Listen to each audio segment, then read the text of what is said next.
किताब मुकद्दस में से यूहन्ना अरफ का मुकाशवा 18वां बाब। इन बातों के बाद मैंने एक और फरिश्ते को आसमान पर से उतरते देखा जिसे बड़ा इख्तियार था और जमीन उसके जलाल से रोशन हो गई। उसने बड़ी आवाज से चिल्ला कर कहा कि गिर पड़ा, बड़ा शहर बाबल गिर पड़ा और शयातीन का मस्कन और हर नापाक रूह का अड्डा और हर नापाक और मकरू परिंदे का अड्डा अब हो गया, क्योंकि उसकी हरामकारी की गजबनाक महके बाइस तमाम कौमें गिर गई हैं और ज़मीन के बादशाहों ने उसके साथ हरामकारी की है और दुनिया के सौदागर उसके ऐशो इज्जत की बदौलत दौलतमंद हो गए। फिर मैंने आसमान में किसी और को ये कहते सुना कि ऐ मेरी उम्मत के लोगों, उसमें से निकल आओ ताकि तुम उसके गुनाहों में शरीक ना हो और उसकी आफतों में से कोई तुम पर ना आ जाए, क्योंकि उसके गुनाह आसमान तक पहुंच गए हैं और उसकी बदकारियां खुदा को याद आ गई हैं। जैसा उसने किया वैसा ही तुम भी उसके साथ करो और उसे उसके कामों का दो चंद बदला दो।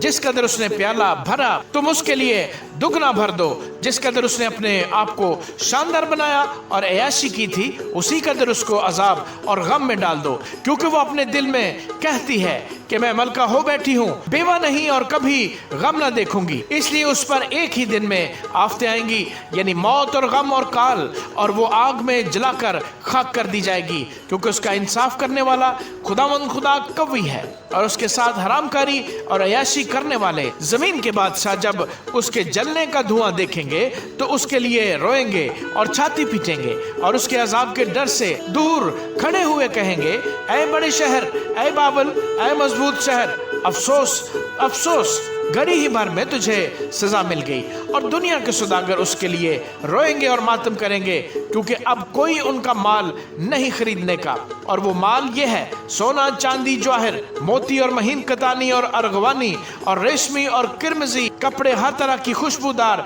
लकड़ियां और हाथी दांत की तरह तरह की चीजें और नहायत बेशकीमत लकड़ी और पीतल और लोहे और संगे मरमर की तरह तरह की चीजें और दालचीनी और मसाले और ऊद और इतर और लुबान और मै और तेल और मैदा और गेहूं और मवेशी और भेड़ें और घोड़े और गाड़ियां और गुलाम और आदमियों की जाने। अब तेरे दिल पसंद मेवे तेरे पास से दूर हो गए और सब लजीज और तोहफा चीजें तुझसे जाती रहीं। अब वो हरगिज हाथ ना आएगी इन चीजों के सौदागर जो उसके सबब से मालदार बन गए थे। उसके अजाब के खौफ से दूर खड़े हुए रोएंगे और गम करेंगे और कहेंगे, अफसोस अफसोस, वो बड़ा शहर जो महीन कतानी और अर्गवानी और किरमजी कपड़े पहने हुए और सोने और जवाहर और मोतियों से आरास्ता था, घड़ी ही भर में उसकी इतनी बड़ी दौलत बर्बाद हो गई। और सब नाखुदा और जहाज के सब मुसाफिर और मल्लाह और जितने समंदर का काम करते हैं जब उसके जलने का धुआं देखेंगे